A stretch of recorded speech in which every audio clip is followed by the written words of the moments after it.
再来看顶仔卡到底敢会当停车咧？台南市有民意代表就提案，望国会当来开放顶仔卡停车哦。台南市交通局是表示讲，目前规划讲顶仔卡只要保留1公尺半人会当行的空间哦，就会当来开放停车。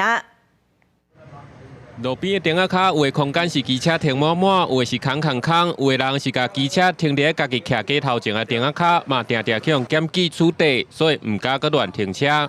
我再去用开单嘛吼。这几年了，大家来给调去啊。敢若停啊，无5分钟哦，警察来，哔哔，你紧开走。 某人是甲车牌砍掉咧，避免互人检举。有民众认为家己徛街头前的顶仔卡，互人来行，搁爱互政府扣地价税，家己要停车煞会去用罚钱，是真无合理。不过最近交通部已经发文予地方政府，讲会当按状况来开放顶仔卡停车，但市嘛拍算适度开放，民众嘛乐见其成。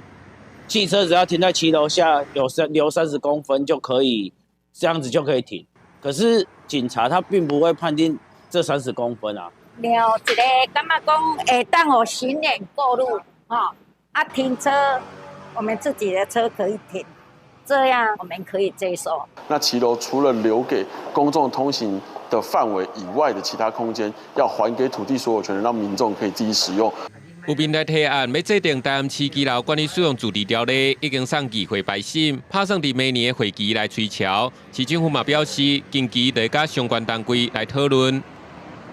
近期也会来跟执法机关、警察局，那还有骑楼主管机关、公务局我们会来共同研商一个比较适合台南市的一个权益的做法那我们也希望那这个权益做法，希望能够在农历春节之前就能够来有一个定案那能够。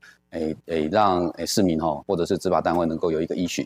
台南市的开发较早，厝舍头前普遍拢有铺顶仔卡，居民嘛惯习甲机车停伫家己徛街头前的顶仔卡，所定定去用检举引起争议。